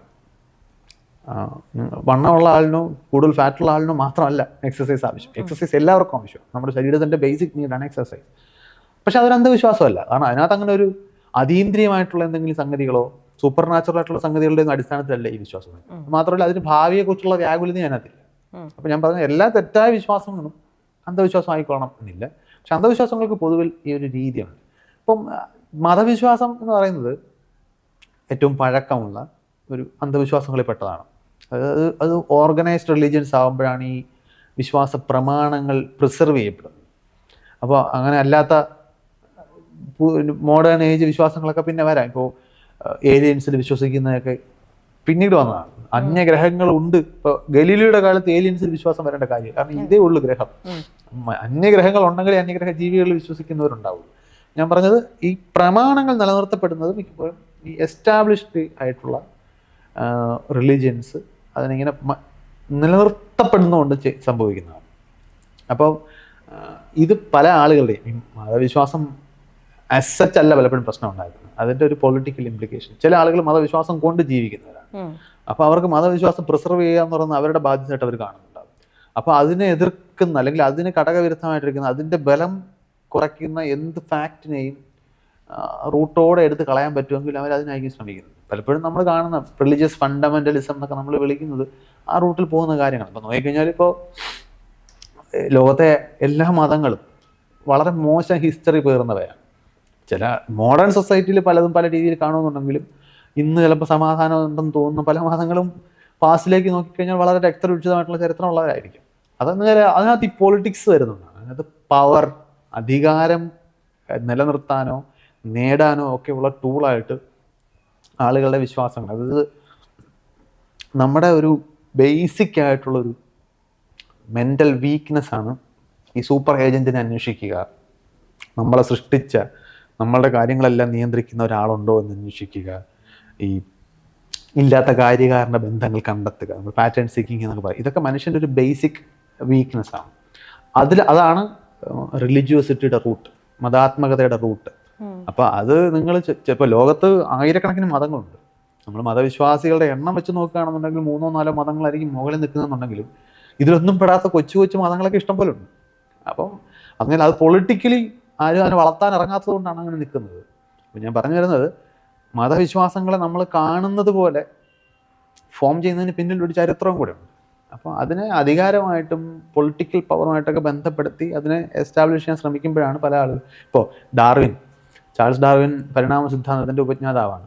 ഡാർവിനെ രണ്ടാമതൊന്നും ചോദിക്കാതെ ശത്രുവായിട്ട് പ്രഖ്യാപിച്ച ഒരുപാട് മനുഷ്യരുണ്ട്. ഡാർവിൻ അവർക്ക് പൈസ കടം വാങ്ങിച്ചിട്ട് കൊടുക്കാതെ വന്നിരിക്കുന്നതല്ല, അങ്ങനത്തെ വിരോധമല്ല. അവർ കരുതുന്നത് അവരുടെ എന്തിനെയൊക്കെയോ ഈ ഡാർവിൻ നശിപ്പിച്ചു എന്നാണ്. ഈ ഡാർവിൻ മതവിശ്വാസിയായിരുന്നു. പറഞ്ഞത് ഇത് ഇങ്ങനെയാണ് ആളുകൾ യാഥാർത്ഥ്യത്തിനെതിരാകുന്നത്. അപ്പം ഭൂരിഭാഗം മനുഷ്യരും നമ്മൾ ജീവിക്കുന്ന ലോകത്തെക്കുറിച്ച് അജ്ഞരാണ്. ഇപ്പോൾ നോക്കൂ, നമ്മളെല്ലാവരും ഇലക്ട്രിസിറ്റി ഉപയോഗിക്കുന്നവരാണല്ലോ. ഇലക്ട്രിസിറ്റി എന്ന് പറഞ്ഞ സംഗതി എങ്ങനെയാണ് നമ്മുടെ ഡെയിലി ലൈഫിൽ എല്ലായിടത്തും അതുണ്ട്. അപ്പം നമ്മളിൽ ഒരാൾ ഇന്ന് ജീവിച്ചിരിക്കുന്ന ഒരു ശരാശരി വ്യക്തി ഒരു 300 കൊല്ലം പിറകേക്ക് ടൈം ട്രാവലിൽ എത്തിപ്പെടുന്നു ചോദിച്ചു, സ്വന്തമായിട്ട് ഇലക്ട്രിസിറ്റി കണ്ടുപിടിക്കൂ എന്ന് തോന്നുന്നുണ്ടോ? ഇല്ല, അതിനുള്ള അറിവില്ല. ആരോ കണ്ടെത്തിയ ഇലക്ട്രിസിറ്റി ഉപയോഗിക്കുകയാണ് നമ്മൾ ചെയ്യുന്നത്. ഇത്രയധികം ഇലക്ട്രിസിറ്റിയുടെയോ മൊബൈൽ ഫോണിൻ്റെയോ എന്തെങ്കിലും തരം കമ്മ്യൂണിക്കേഷൻ്റെയോ കാറിൻ്റെയോ ട്രെയിനിൻ്റെയോ ഒക്കെ ഇത്രയും നമ്മൾ ചുറ്റും എവിടെ നോക്കിയാലും കാണാവുന്ന രീതിയിൽ അത്രയും സുലഭമായി ഈ ടെക്നോളജികളൊക്കെ ലഭ്യമാകുന്ന കാലഘട്ടത്തിൽ ജീവിച്ച മനുഷ്യർ പോലും ഇതൊന്നും ഇല്ലാത്തൊരു കാലഘട്ടത്തിൽ ഇതൊന്നും സ്വന്തമായിട്ട് ഉണ്ടാക്കില്ല. കാരണം ഇതൊക്കെ എങ്ങനെയാണ് പ്രവർത്തിക്കുന്നതെന്നോ ഇതെങ്ങനെയാണ് ഉണ്ടായതെന്നോ അറിയില്ല. ഞാൻ പറഞ്ഞ ആ അറിവില്ലായ്മയാണ് ഞാൻ അഡ്രസ്സ് ചെയ്യാൻ ശ്രമിക്കുന്നത്. കാരണം ഇത് സാങ്കേതിക വിദ്യയുടെയൊക്കെ പിന്നിൽ നമ്മൾ കണ്ടെത്തിയ ചില അറിവുകൾ വർക്ക് ചെയ്യുന്നുണ്ട്. അത് ചിലപ്പോൾ നമ്മുടെ വിശ്വാസങ്ങൾക്ക് എതിരായിരിക്കും. പക്ഷെ വിശ്വാസം സംരക്ഷിക്കാൻ വേണ്ടി ഒബ്ജക്റ്റീവായിട്ട് കിട്ടുന്ന അറിവുകളെ നമ്മൾ നെഗ്ലക്റ്റ് ചെയ്യുകയോ തള്ളിപ്പറയുകയോ ചെയ്തുകൊണ്ടിരുന്നു കഴിഞ്ഞാൽ നമ്മൾ നമ്മുടെ ചവപ്പെട്ടിക്കാണ് ഇരിക്കാൻ ചെയ്യുന്നത്. അതാണ് ഇവിടുത്തെ പ്രശ്നം. ഇപ്പം ഈ വിശ്വാസത്തെക്കുറിച്ച് പറയുകയാണെങ്കിൽ, ഇപ്പം ഞാൻ എൻ്റെ കാര്യം തന്നെ പറയുകയാണെങ്കിൽ, ഞാൻ പണ്ട് ഒരു വിശ്വാസിയായിരുന്നു. ഞാനും ആയിരുന്നു. ആണോ? പിന്നെ ഇപ്പോൾ എൻ്റെ ഒരു പൊസിഷൻ എന്ന് പറയുന്നത്, ഇപ്പം എനിക്കറിയാം അങ്ങനെ ഒരു പവർ ഇല്ല എന്ന്. പക്ഷെ ഞാൻ വിശ്വസിച്ചിരുന്ന സമയത്ത് അങ്ങനെ ഒരു പവർ ഉണ്ട്, അപ്പം നമ്മളെ അത് ഓക്കെ ആക്കും, അല്ലെങ്കിൽ നമ്മുടെ പ്രശ്നം ആ ഒരു പവർ ഇല്ലാതെയാക്കും എന്ന് ഞാൻ വിശ്വസിച്ചിരുന്നു. പക്ഷെ ഇന്ന് ഞാൻ ഏത് ഭാഗത്താണ് ഞാൻ നിൽക്കുന്നത് എന്ന് എനിക്ക് മനസ്സിലാവുന്നില്ല. ലൈക്ക് ഞാൻ വിശ്വാസിയാണോ എന്ന് ചോദിച്ചാൽ ഞാൻ പറയുന്ന വിശ്വാസിയല്ല എന്ന് പറയുമ്പോഴും ഞാൻ ഇത്തരത്തിലുള്ള, അല്ലെങ്കിൽ ഞാൻ തുടർന്ന് വന്നിരുന്ന എൻ്റെ എന്തെങ്കിലും അമ്പലം ഇതൊക്കെ കാണുമ്പോൾ ഞാൻ തൊഴാനും, അല്ലെങ്കിൽ അങ്ങനെ എന്തൊക്കെയോ എൻ്റെ ഉള്ളിൽ നിൽക്കുന്നു. അതെന്താ നമുക്കൊരു കംപ്ലീറ്റ് ആയിട്ടൊരു റിക്കവർ കിട്ടാത്തത് എന്തുകൊണ്ടായിരിക്കും? ഒന്ന്, ഇതൊന്നും ഒരിക്കലും ഓവർ ദ നൈറ്റ് മാറുന്ന കാര്യങ്ങളല്ല. നമ്മൾ നമ്മുടെ ലോകത്തെക്കുറിച്ചിട്ട് കൊണ്ടു നടക്കുന്ന സങ്കല്പങ്ങൾ, ധാരണകൾ, ഇതിൻ്റെ അടിസ്ഥാനത്തിലാണ് നമ്മൾ ജീവിക്കുന്നത്. ഓരോ വ്യക്തിയും ജീവിക്കുന്നത് ലോകത്തെക്കുറിച്ച്, ചുറ്റുമുള്ള ലോകം, യഥാർത്ഥമായിട്ട് ചുറ്റുമുള്ള ലോകം, അല്ലെങ്കിൽ യാഥാർത്ഥ്യം, റിയാലിറ്റി, അതിനെക്കുറിച്ച് നമ്മൾ മനസ്സിൽ കൊണ്ടു നടക്കുന്ന ഒരു ചിത്രമുണ്ട്. അത് നമ്മൾ സബ്ജക്റ്റീവ് റിയാലിറ്റി എന്നാണ് വിളിക്കുന്നത്. ലോകം എങ്ങനെയാണ് വർക്ക് ചെയ്യുന്നതിനെ കുറിച്ചുള്ള ധാരണ നമ്മുടെ ഓരോരുത്തരുടെ ഉള്ളിലുണ്ട്. ശരിക്കുള്ള ലോകം വർക്ക് ചെയ്യുന്നത് എങ്ങനെയാണ് എന്നതിൽ നിന്ന് ഇൻഡിപെൻഡൻ്റ് ആണിത്. മറ്റേത് നമ്മൾ ഒബ്ജക്റ്റീവ് റിയാലിറ്റി എന്നാണ് വിളിക്കുന്നത്. ഇത് സബ്ജക്റ്റീവ് റിയാലിറ്റിയാണ്. ഓരോ വ്യക്തി എത്ര വലിയ സയൻറ്റിസ്റ്റ് ആയാലും എത്ര വലിയ റാഷണലിസ്റ്റ് ആയാലും അടിസ്ഥാനപരമായിട്ട് അവനവൻ്റെ സബ്ജക്റ്റീവ് റിയാലിറ്റിയുടെ അടിസ്ഥാനത്തിലാണ് ലോകത്ത് ജീവിക്കുന്നത്. അതായത് നമ്മളിപ്പോൾ ഒരു പ്രത്യേക സിറ്റുവേഷനോട് എങ്ങനെ പ്രതികരിക്കുന്നു, നമ്മൾ ജീവിതത്തിൽ എന്ത് തീരുമാനം എടുക്കുന്നു, ഇതെല്ലാം നമ്മുടെ മനസ്സിൽ ലോകത്തെക്കുറിച്ചിട്ടുള്ള നമ്മുടെ ധാരണയുടെ അടിസ്ഥാനത്തിലാണ്. ഇപ്പോൾ ലോട്ടറി എടുക്കണമോ വേണ്ടയോ, ഉദാഹരണത്തിന്, അല്ലെങ്കിൽ വേറൊരു മെഡിക്കൽ ഇൻഷുറൻസ് എടുക്കണമോ വേണ്ടയോ, അപ്പോൾ ഇപ്പോൾ ഒരു അസുഖം വന്നാൽ ചികിത്സിക്കണോ വേണ്ടയോ, ഹോസ്പിറ്റലിൽ പോകണമോ, പോയാൽ തന്നെ ഏത് ഹോസ്പിറ്റലിൽ പോകണം, മോഡേൺ മെഡിസിൻ പോകണോ, ആയുർവേദം പോകണോ, ഹോമിയോപ്പതി പോകണോ, ഇങ്ങനെയുള്ള ഡിസിഷൻസ് എല്ലാം നമ്മൾ എടുക്കുന്നത് നമ്മുടെ ലോകധാരണയുടെ അടിസ്ഥാനത്തിൽ തന്നെയാണ്. അപ്പം നമുക്ക് ചെയ്യാവുന്നത് നമ്മൾ കൊണ്ടു നടക്കുന്ന ഈ റിയാലിറ്റിയെക്കുറിച്ചിട്ടുള്ള ബോധം, നമ്മുടെ സബ്ജക്റ്റീവ് റിയാലിറ്റി ഒബ്ജക്റ്റീവ് റിയാലിറ്റി ആയിട്ട് പരമാവധി മാച്ച് ആക്കുക എന്നാണ് നമുക്ക് ചെയ്യാൻ പറ്റുന്നത്. അപ്പോൾ ഈ റിയാലിറ്റിയെക്കുറിച്ചുള്ള നമ്മുടെ ധാരണ നമ്മൾ ഉണ്ടാക്കി വെച്ചേക്കുന്നത് വളരെ കാലം കൊണ്ട് പതിയെ ബിൽഡ് ചെയ്തുണ്ടാക്കുന്നതാണ്. നമ്മുടെ അറിവ് പതിയെ ബിൽഡ് ചെയ്യുന്നതാണ്. അത് നമ്മൾ മനഃപൂർവ്വം ചിലപ്പം അറിയാൻ വേണ്ടി ശ്രമിച്ച് നമ്മൾ ഉണ്ടാക്കുന്ന അറിവുകളുണ്ടാകും, അല്ലെങ്കിൽ താനെ നമുക്ക് നമ്മുടെ നേരെ വന്ന് വീടുന്ന അറിവുകൾ, ആളുകൾ പറഞ്ഞ് നമ്മൾ കേൾക്കുന്നത്, നമുക്ക് പെട്ടെന്ന് എക്സ്പീരിയൻസ് ചെയ്യുന്ന നമുക്ക് കിട്ടുന്ന അറിവുകൾ, ഇങ്ങനെയാണ് ഇത് ഉണ്ടാക്കി വെക്കുന്നത്. ഇത് ഓവർനൈറ്റ് മാറില്ല. അപ്പം അറിവുണ്ടാകുന്നതും അറിവ് തിരുത്തപ്പെടുന്നതും ഒക്കെ പതിയെ നടക്കുന്ന പ്രോസസ്സാണ്. ഞാൻ പറഞ്ഞല്ലോ, എനിക്കിത് മനസ്സിലാവും. ഞാനൊരു വിശ്വാസിയായിട്ട് തന്നെയാണ് ജീവിച്ചോളൂ. കാരണം എൻ്റെ വീട്ടിലുള്ളവരെല്ലാം വിശ്വാസികളാണ്. അപ്പം ഞാൻ വിശ്വാസത്തിൻ്റെ അന്തരീക്ഷത്തിൽ തന്നെയാണ് വളരുന്നത്. എനിക്ക് ചുറ്റും അമ്പലങ്ങൾ ഉണ്ടായിട്ടുണ്ട്. അപ്പോൾ ഈ ക്രിസ്മസും ഓണവും ഒക്കെ റിലീജിയസ് ആയിട്ട്, മറ്റ് പെരുന്നാളും ഒക്കെ റിലീജിയസ് ആയിട്ട് ആളുകൾ ആഘോഷിക്കുന്നത് കണ്ട് അതെല്ലാം ജെനുവിനായിട്ട് ഉള്ളിൽ എൻ്റെ ഈ പറഞ്ഞ സബ്ജക്റ്റീവ് റിയാലിറ്റിയുടെ ഭാഗമായിട്ട് ബിൽഡ് ചെയ്താണ് ഞാൻ തുടങ്ങുന്നത്. അപ്പോൾ കുറേ കഴിയുമ്പോഴത്തേക്കും എനിക്ക് കിട്ടുന്ന ചില അറിവ്, പ്രത്യേകിച്ച് ഞാൻ സയൻസ് പഠിക്കുന്നത് കൊണ്ട് പറ്റുന്നതാണ്, ഈ റിലീജിയസ് ആയിട്ടുള്ള അതായത് എൻ്റെ സബ്ജക്റ്റീവ് റിയാലിറ്റിയുടെ ഭാഗമാണ് ഇതൊക്കെ. ഉദാഹരണത്തിന് നമ്മൾ ഒരു പുരാണ സീരിയൽ കാണുകയാണ്, നാരദൻ്റെ ക്യാരക്ടർ വന്നിട്ട് പെട്ടെന്ന് അപ്രത്യക്ഷമാകുന്നു. അപ്പം നമ്മൾ ചുറ്റും കാണുന്ന ലോകത്താരും മനുഷ്യരങ്ങനെ അപ്രത്യക്ഷമാകാനുള്ള കഴിവില്ല. ഞാൻ എൻ്റെ അച്ഛനടുത്ത് ചോദിച്ചിട്ടുണ്ട്, എന്നു മുതലാണ്, അതായത് ഇത് പഴയ സംഭവമായിട്ടാണല്ലോ നമ്മളിതിനെ കാണുന്നത്, എന്നു മുതലാണ് മനുഷ്യർക്ക് അപ്രത്യക്ഷമാകാനുള്ള കഴിവില്ലാതായത്? കാരണം ഇത് നോക്കുമ്പോൾ പണ്ടുണ്ടായിരുന്നു, ഇപ്പം ഇല്ല. അപ്പോൾ എവിടെയെങ്കിലും വെച്ച് നഷ്ടപ്പെടണമല്ലോ. എവിടെ വെച്ചായിരുന്നു? അച്ഛനാ എനിക്ക് അങ്ങനെ കൃത്യമായ മറുപടി എന്താണെന്നില്ല. സ്വാഭാവികമാണല്ലോ, മറുപടി ഉണ്ടാവില്ല. അപ്പോൾ എനിക്ക് ഇതൊക്കെ പ്രശ്നമാണ്. കാരണം എൻ്റെ റിയാലിറ്റി ബിൽഡ് ചെയ്യുന്ന പ്രോസസ്സ്, അന്ന് ഞാൻ ഇന്ന റിയാലിറ്റി ബിൽഡ് ചെയ്യണമെന്നൊന്നും എനിക്കറിയില്ല. ഞാനിപ്പോൾ ഇന്നിരുന്നിട്ട് ബാക്കിലേക്ക് നോക്കിയിട്ടാണ് ഈ പറയാം. എൻ്റെ റിയാലിറ്റി ബിൽഡ് ചെയ്യുന്ന പ്രോസസ്സിൽ ഇങ്ങനെ കിട്ടുന്ന പീസസ് ഓഫ് ഇൻഫർമേഷൻ മാച്ച് ആവുന്നില്ല. എൻ്റെ ഉള്ളിലിരിക്കുന്ന സംഗതികളുമായിട്ട് മാച്ച് ആവാത്ത കാര്യങ്ങളാണ് ഞാൻ പുസ്തകത്തിൽ നിന്ന് പഠിക്കുന്നത്. അപ്പോൾ ഇത് പക്ഷേ പ്രവർത്തിക്കുമെന്ന് എനിക്ക് ഉറപ്പാണ്. ഞാൻ ലാബിൽ ചെയ്യുന്നുണ്ട്, എനിക്കിത് ചെയ്ത് ബോധ്യപ്പെടാം, അല്ലെങ്കിൽ അതിനുള്ള തെളിവുകൾ ലഭ്യമാണ്. പക്ഷേ നേരത്തെ ഈ കാര്യങ്ങൾക്ക് തെളിവില്ല. പക്ഷേ ഇത്രയും കാലം ഞാൻ ശരിയെന്ന് കരുതിയ കാര്യങ്ങളാണിത്. അപ്പോൾ അതെനിക്ക് പ്രധാനപ്പെട്ടതാണ്. എൻ്റെ ഇത്രയും കാലത്തെ ലോകവീക്ഷണമാണത്. ഇതിനൊരു സംഘർഷാവസ്ഥയാണ് മനസ്സിന്, ഇതിലേതാണ് ശരി. അപ്പോൾ എനിക്കിപ്പോഴും ഓർമ്മയുണ്ട്, ഞാൻ കുറേ കാലം ഈ നിരീശ്വരവാദിയാണെന്ന് അഭിനയിച്ച് ഈശ്വര വിശ്വാസികളോട് തർക്കിക്കും. അപ്പോൾ കുറച്ച് തർക്കിച്ച് കൂടുതൽ മികച്ച ആർഗ്യുമെൻറ്റ്സ് കിട്ടി എൻ്റെ വിശ്വാസം ഞാൻ വിശ്വാസിയായിട്ടാണ് തർക്കിക്കുന്നത്. അപ്പം വിശ്വാസം അയാൾ ജസ്റ്റിഫൈ ചെയ്യുന്ന കാണുമ്പോൾ എനിക്ക് എൻ്റെ വിശ്വാസത്തിന് ജസ്റ്റിഫിക്കേഷൻ കിട്ടുമല്ലോ. പക്ഷെ തർക്കത്തിലെല്ലാം ഞാൻ ജയിച്ചു. അതെനിക്ക് കൂടുതൽ സംഘർഷം ഉണ്ടാക്കി. അപ്പോൾ ഇനി വിശ്വാസം തെറ്റാണോ? അപ്പോൾ ഇതൊരു ഓർമ്മ വെച്ചിട്ട് 7 വർഷമെങ്കിലും ഈ ഒരു കോൺഫ്ലിക്റ്റിലൂടെ ഞാൻ കടന്നു പോയിട്ടുണ്ട്. പിന്നെ എനിക്ക് അവിടെ ഒരു ഇതിനൊക്കെ സ്വാധീനിച്ച ഒരു അനുകൂല ഘടകം, എൻ്റെ വീട്ടിലങ്ങനെ റിലീജിയസ്ലി അങ്ങനെ എന്നെ ഇങ്ങനെ പിടിച്ചു നിർത്താൻ ശ്രമിച്ചിട്ടില്ല. എന്തോ ആയിക്കോ എന്ന മട്ടിലാണ് അവർ ചെയ്തത്. അതിലെൻ്റെ വീട്ടുകാരോട് എനിക്ക് നന്ദിയുണ്ട്. കാരണം അവർ ഈ വിശ്വാസം പോകുന്നെങ്കിൽ പോട്ടെ എന്ന മട്ടിലാണ്. അവർക്കതിൽ താല്പര്യമില്ല.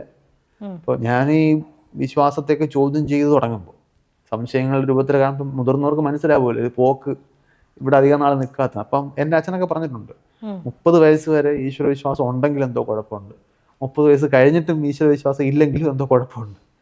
അപ്പൊ അച്ഛന് 30 വയസ്സ് കഴിഞ്ഞിട്ടും വിശ്വാസം ഉള്ളതുകൊണ്ട് അച്ഛൻ അത് ന്യായീകരിക്കാനായിരിക്കുമല്ലോ ശ്രമിക്കുന്നത്. അപ്പോൾ സ്വാഭാവികമായിട്ടും അച്ഛൻ അതിനെ അങ്ങനെ വിട്ടു. കുറച്ച് കഴിയുമ്പോൾ അവൻ ജീവിതാനുഭവങ്ങൾ വരുമ്പോൾ വിശ്വാസിയാകും എന്നൊരു പക്ഷേ വിചാരിച്ചിട്ടുണ്ടാവും. പക്ഷെ അങ്ങനെ സംഭവിച്ചില്ല. ഞാൻ ഈ കാര്യങ്ങളെ മനസ്സിലാക്കാനുള്ള എൻ്റെ ശ്രമം ഞാൻ നിർത്തിയില്ല. കാരണം ഞാനിത് ശ്രമിക്കുന്നത് എനിക്ക് ജെന്യുവൻലി ഇൻട്രസ്റ്റ് ഉള്ളതുകൊണ്ട്, കാര്യങ്ങൾ പഠിക്കാൻ ഇൻട്രസ്റ്റ് ഉണ്ട്. അപ്പോൾ ഞാൻ കൂടുതൽ കാര്യങ്ങൾ ലോകത്തെക്കുറിച്ച് മനസ്സിലാക്കാൻ ശ്രമിച്ചുകൊണ്ടിരിക്കും. അപ്പോൾ എനിക്ക് ഇന്ന് എൻ്റെ അവസ്ഥ എന്ന് പറഞ്ഞാൽ ഈശ്വരൻ എന്നൊരു വ്യക്തിയെക്കുറിച്ച് ഞാൻ ആലോചിക്കുന്നേ ഇല്ല. അല്ലെങ്കിൽ മതവിശ്വാസം എന്ന് പറഞ്ഞ സംഗതി എനിക്ക് ഇപ്പോൾ ആളുകൾ തന്നെ യുക്തിവാദി, നിരീശ്വരവാദി എന്നൊക്കെ വിശേഷിപ്പിക്കുമെങ്കിലും അങ്ങനെ മതങ്ങളെ ഇല്ലാതാക്കാനോ വിശ്വാസം ഇല്ലാതാക്കാനോ ഒന്നും ഞാൻ I am not bothered at all. അതിന് പ്രശ്നം ഇത് ഇപ്പോൾ പലപ്പോഴും ഇതിന് ഈ ആരോപണങ്ങൾ ഉന്നയിക്കുന്ന വിശ്വാസികൾ അവർ ഈ വിശ്വാസത്തെ എങ്ങനെ ന്യായീകരിക്കാന്ന് ആലോചിച്ചുകൊണ്ട് നടക്കുന്നത്. അവരുടെ ജീവിതത്തിൽ ഇമ്പോർട്ടൻ്റ് പാർട്ട്, എൻ്റെ ജീവിതത്തിൽ ഇതില്ല. അപ്പോൾ അവർ എപ്പോഴും ചിന്തിച്ച് നടക്കുന്നവർ അവർ കരുതുന്നത് ഞാൻ എങ്ങനെ ഈശ്വരൻ ഇല്ല എന്ന് തെളിയിക്കാമെന്ന് ചിന്തിച്ച് നടക്കുന്ന ആളാണ്. അല്ല, എനിക്ക് അങ്ങനെ ഒരു ചിന്ത ആരെങ്കിലും ഇതും കൊണ്ടുവരുമ്പോൾ ഒരു കോൺഫ്രണ്ടേഷൻ വരുമ്പോൾ ഞാൻ അതിനെ എതിർക്കാൻ ശ്രമിക്കും. അപ്പോൾ ഞാൻ സയൻസ് പറയുമ്പോൾ ആരെങ്കിലും ഈ റിലീജിയസ് സൈഡ് കൊണ്ടുവന്നിട്ട് കോൺഫ്ലിക്റ്റിംഗ് ചൂണ്ടിക്കാണിച്ചാൽ ഞാൻ പറയും ഇത് കോൺഫ്ലിക്റ്റിംഗ് ആണ്, ബിക്കോസ് ദിസ് ഈസ് ഒബ്ജക്റ്റീവ് എന്ന് പറയാൻ. അല്ലാതെ എനിക്കങ്ങനെ ഒരു ഡയറക്റ്റ് ഇന്ന് മതങ്ങളല്ല ഇന്ന് അരൗൺസ് വിമർശനം അങ്ങനെ ഒരു അത് ചെയ്യുന്നവരും ഉണ്ടാകും. ഇപ്പോൾ യുക്തിവാദ പ്രവർത്തനങ്ങളും നിരീശ്വരവാദ പ്രവർത്തനങ്ങളും ചെയ്യുന്ന ആൾക്കാരുണ്ടാകും. അവർ ചിലപ്പോൾ അങ്ങനെ ആയിരിക്കും അതിനെ ഫോക്കസ് ചെയ്യും. അത് എൻ്റെ ഒരു ഏരിയ അല്ല. എൻ്റെ ഏരിയ എന്ന് പറയുന്നത് ഞാൻ ലോകത്തെ സയൻസിലൂടെ മനസ്സിലാക്കാൻ ശ്രമിക്കുന്നു എന്നുള്ളതേ ഉള്ളൂ. അപ്പോൾ ഈ ഒരു ട്രാൻസിഷൻ പതിയേ നടക്കുള്ളൂ. അപ്പോഴും ഇപ്പോൾ പറഞ്ഞാൽ എനിക്കിപ്പോൾ വേറെ നിങ്ങൾ സംസാരിക്കുമ്പം പറഞ്ഞല്ലോ ഒരു അവിടെയാണോ ഇവിടെയാണോ എന്ന് പറയാൻ പറ്റാത്തൊരവസ്ഥയിലാണ്. അപ്പോൾ വീട്ടിലോ ചുറ്റുപാടോ നമ്മളൊപ്പം ജീവിക്കുന്ന ആളുകളോ ഒക്കെ ഭയങ്കര റിലീജിയസ് ആണ്, അവരുടെ ജീവിതത്തിലെ പ്രധാനപ്പെട്ട കാര്യമാണ് മതം എന്നുണ്ടെങ്കിൽ ചിലപ്പോൾ നമുക്ക് കംപ്ലീറ്റ്ലി അങ്ങ് മാറാൻ പറ്റിക്കൊള്ളണമെന്നില്ല. അപ്പം നമ്മളിങ്ങനെ ഫ്ലോട്ട് ചെയ്ത് അങ്ങ് നിൽക്കും. അങ്ങനെ നിൽക്കുന്ന ഒരുപാട് പേര് എനിക്ക് സുഹൃത്തുക്കളായിട്ടുണ്ട്. ഞാൻ ഈ നിരീശ്വരവാദി സർക്കിളിൽ മാത്രം ജീവിക്കുന്ന ഒരാളാണ്. എൻ്റെ സുഹൃത്തുക്കളുടെ ഇടയിൽ ഇതെല്ലാം ഉണ്ട്. അപ്പൊ അവരിൽ പലരും എനിക്ക് കാണാം അതൊരു എന്താണ് അവർ ഈ മതത്തെ ജീവിതത്തിന്റെ അതൊരു എസ്റ്റാബ്ലിഷ് റിലീജിയൻസ് ആകുമ്പം ചിലപ്പം ജീവിതത്തിൽ പല തീരുമാനങ്ങൾ എടുക്കുന്നതിൽ മതം സ്വാധീനിക്കുന്നുണ്ടാവും. മതം എന്ന് പറഞ്ഞാൽ എക്സിക്യൂട്ട് ചെയ്യുന്ന ആൾക്കാരെ സ്വാധീനിക്കുന്നുണ്ടാവും. അപ്പോൾ ഒരു കോൺഫ്ലിക്റ്റോ കോൺഫ്രണ്ടേഷനോ ഒക്കെ ഒഴിവാക്കാൻ വേണ്ടിയിട്ട് അവരതിൻ്റെ കൂടെ അങ്ങ് പോകും. അപ്പൊ അവരും ഇതുപോലെ ഫ്ലോട്ട് ചെയ്ത് നിൽക്കുകയാണ്. പിന്നെ നിങ്ങളൊരു പൂർണ്ണമായും ഈശ്വരൻ ഇല്ല എന്ന ബോധ്യത്തിലേക്ക് നിങ്ങൾ എത്തി, നിങ്ങൾ അന്വേഷിച്ചെത്തി. അത് കഴിഞ്ഞ് നിങ്ങൾക്ക് പള്ളിയിൽ ചെന്ന് പ്രെയർ കേട്ടോണ്ട് നിൽക്കാനോ കൂടെ പ്രാർത്ഥിക്കാനോ പറ്റില്ല. പക്ഷെ നിങ്ങൾക്ക് എന്തായാലും പ്രാർത്ഥിക്കേണ്ടി വരും. അപ്പം നിങ്ങളുടെ മുമ്പിലുള്ള പ്രാക്ടിക്കൽ മാർഗം ദൈവത്തെക്കുറിച്ച് അന്വേഷിച്ച് പോകാതിരിക്കുക എന്നുള്ളതാണ്. എങ്ങാനും ഇല്ല എന്ന് എത്തിക്കഴിഞ്ഞാൽ പിന്നെ ഇത് ബുദ്ധിമുട്ടാണ്.